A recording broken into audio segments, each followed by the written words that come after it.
In the hidden corners of our hearts, where shadows linger and desire whispers its secrets, there exists a love that defies convention, a love that flourishes in silence and thrives in the dark. This is not just a tale of affection. It is a narrative of deep, unspoken bonds that challenge the very foundations of society's norms. This is the story of an older sister and her younger brother-in-law, bound by a love that can only exist in the shadows. A love that, while hidden, is as powerful as the force of nature itself. It is a story that will resonate with anyone who has ever dared to love in secret, with those who understand that the heart follows its own path, regardless of the rules laid out by the world. In the heart of the Laotian countryside, life flows like the steady rhythm of the Mekong River, unchanging, predictable, serene. It is a place where tradition holds sway, where the bonds of family and duty are revered above all else. The villagers rise with the sun, their days filled with the simple, yet profound, tasks that keep their community alive. The men tend to the fields, coaxing rice from the fertile earth, while the women manage the households, ensuring that life within the home runs smoothly. Suni, the eldest daughter of a respected family, has always carried the weight of responsibility on her shoulders. After the passing of their parents, she took on the role of caretaker for her younger siblings, guiding them through the trials of life with a steady hand. She is the pillar of the family, the one everyone turns to in times of need.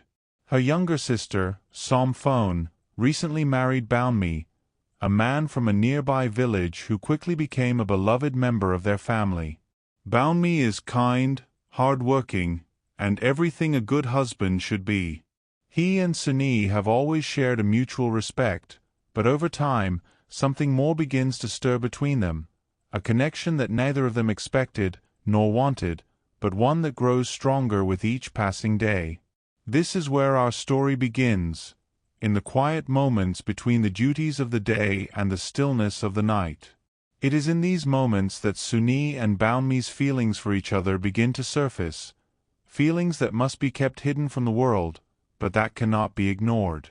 The story truly begins with a single glance, an exchange that seems so ordinary on the surface, yet carries an undercurrent of deep, unspoken meaning. It's a day like any other in the village, with the sun shining brightly over the rice fields and the scent of freshly cooked food wafting through the air.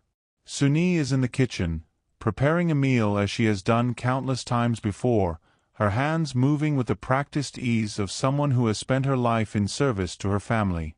Baunmi enters the kitchen to help, as he often does. Their interactions have always been cordial, rooted in mutual respect and the shared responsibility of family. But today, something is different. As Suni passes him a cup of tea, their fingers touch, a fleeting, almost accidental contact, but one that sends a jolt through both of them. Their eyes meet across the room, and in that moment, something shifts between them. It's a look that lingers a fraction too long, a look that speaks of a connection that neither of them is ready to acknowledge. The air seems to thicken with the weight of this newfound awareness, and for a brief moment, the world outside the kitchen fades away, leaving only the two of them, bound by an unspoken understanding. This glance is the first crack in the dam that holds back their feelings. It is a moment that they both revisit in their minds, again and again, as they lie awake at night, their hearts racing with the realization of what has just begun. They continue their tasks, but the easy rhythm of their routine is disrupted. There's a new tension in the air, a tension that neither of them can ignore. As the evening wears on, they go through the motions of family life, but their minds are elsewhere. Each time their eyes meet, it's as if a silent conversation is taking place, one filled with questions and possibilities. They are careful not to let anyone else notice, but the tension between them is palpable, a tension that neither of them can ignore. With the seed of desire planted, it's only a matter of time before it begins to grow, fed by the stolen moments they find together. As days turn into weeks, Suni and Baunmi are drawn to each other in ways they cannot explain, in ways they dare not voice. It begins with small things, a lingering glance across the dinner table, a fleeting touch as they pass each other in the hallway. Each encounter is brief, almost accidental, yet it leaves them both breathless, hearts pounding with the thrill of their secret. They begin to seek out opportunities to be alone, to steal moments where they can be close without the watchful eyes of the family upon them. It is in these stolen moments that their bond deepens, that the dance of desire begins. One evening, after the family has gone to bed, they find themselves alone in the living room. The fire crackles softly in the hearth, casting flickering shadows across the walls. The air is thick with the scent of wood smoke and the quiet murmur of the night outside. They sit close, too close, their knees almost touching. The silence between them is heavy, charged with the tension of all the things they are not saying. Their conversations are mundane, talk of the day's events, of the tasks that need to be done, but beneath the surface, something else is happening. Each word, each gesture is loaded with unspoken meaning. They speak in whispers, their voices barely more than murmurs, as if speaking louder would break the fragile spell that binds them together. As they talk, Baunmi reaches out, his hand brushing against Suni's. It is a simple touch, but it sends a shock wave through both of them. For a moment, they freeze, caught in the intensity of the moment. The air between them is thick with unspoken emotion, with the tension of 1,000 words left unsaid. They are close, too close, and yet not close enough. Every fiber of their being yearns to bridge the gap, to cross the invisible line that separates them. But they hold back, knowing that once they cross that line, there will be no turning back. These stolen moments become the lifeblood of their connection, the times when they can let down their guard and simply be.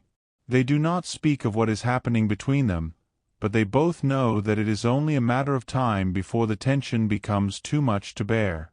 They find excuses to be near each other, to help with chores, to walk together to the market, to linger over the evening meal when everyone else has left the table. Each encounter is a step in the dance of desire, a dance that grows more intricate and intense with each passing day. The tension between them builds until it reaches a breaking point, until they can no longer deny the feelings that have been growing inside them. It happens one afternoon when the house is quiet, the family having gone to the market. Suni is in the kitchen, washing dishes, her mind lost in the routine of her tasks. She is unaware of Baunmi watching her from the doorway, his heart pounding with the weight of what he is about to do. He knows he should leave, should walk away before something happens that cannot be undone. But he is drawn to her, drawn to the way the sunlight filters through the window and catches in her hair, to the way her hands move gracefully through the water. He cannot stop himself. He steps into the kitchen, the sound of his footsteps barely registering in Suni's mind until he speaks her name. "Suni," he says softly, his voice trembling with the weight of his emotions. She turns to face him, her eyes wide with surprise. In that moment, everything changes. The world around them falls away, leaving only the two of them, standing on the precipice of something new, something dangerous. Baunmi takes a step closer, his hand reaching out to touch her shoulder. It is a simple gesture, but it is enough to set her pulse racing. She looks up at him, their faces inches apart, and in that moment, she knows that there is no going back. The tension that has been building between them for weeks finally breaks. Without thinking, Baunmi leans in, his lips brushing against hers in a kiss that is both hesitant and hungry. It is a kiss that speaks of all the longing they have kept hidden for so long, a kiss that shatters the boundaries they have carefully maintained, a kiss that seals their fate. They pull away, breathless, their eyes locked in a silent understanding. They have crossed the line, and nothing will ever be the same. The forbidden touch lingers in their minds long after it has ended. They go through the motions of their daily lives, but everything feels different now. The weight of what they have done hangs over them, a constant reminder of the line they have crossed. Yet, despite the guilt and the fear, they cannot stop thinking about each other. The memory of that touch, of that kiss, haunts them both, driving them back to each other time and time again. They are like two planets caught in each other's gravity, unable to escape the. Once the line has been crossed, there is no turning back. Suni and Baomi's love becomes a secret they must protect at all costs. They are fully aware of the risks. They know that if their relationship is discovered, it will shatter the fragile peace of their family, bringing dishonor and pain to those they care about most. But despite the consequences, they cannot resist the pull of their forbidden love. Their interactions, once casual and filled with the innocence of family life, are now charged with a heightened intensity. Every glance, every touch, carries the weight of their shared secret. They begin to craft intricate plans to spend time together, careful to avoid suspicion. They meet in the hidden corners of the countryside, far from the prying eyes of the village. There is a secluded spot by the river, a place they once visited with the rest of the family but which now holds a different meaning for them. The thick canopy of trees offers them cover, shielding them from the world as they sit close together, their hands intertwined. In these secret meetings, they speak of their love, their dreams, and their fears. They know that what they have is fleeting, that the world will never allow them to be together openly, but in these stolen moments, they are free to express the depth of their emotions. Suni often worries about what will happen if they are found out, but Baomi reassures her, holding her close as they whisper words of comfort to one another. Their love grows stronger with each meeting, their bond deepening as they share more of themselves. The river becomes their sanctuary, a place where they can shed the masks they wear for the world and simply be themselves. It is here, away from the duties and expectations that weigh them down, that they find solace in each other's arms. Yet, with each passing day, the weight of their secret grows heavier. They live in constant fear of discovery, knowing that their love could bring ruin upon them both. They steal moments wherever they can, a brief touch as they pass each other in the fields, a lingering embrace in the shadows of the night, a whispered confession in the dead of night. Each meeting is a reminder of the love they share, a love that is as deep as it is forbidden. But as much as they try to keep their love hidden, the strain of their secret begins to take its toll. They know they cannot continue like this indefinitely. The constant fear, the guilt, and the pressure of maintaining their facade start to weigh heavily on them both. They are torn between their love for each other and their responsibility to their families, and they know that a reckoning is coming. As the months pass, the tension between Suni and Baomi becomes unbearable. They can no longer ignore the reality of their situation. No matter how much they love each other, they cannot continue living in this state of limbo, caught between their passion and their obligations. They are faced with an impossible choice: to end their relationship and return to their lives as they once were, or to embrace their love and face the consequences, no matter how devastating they may be.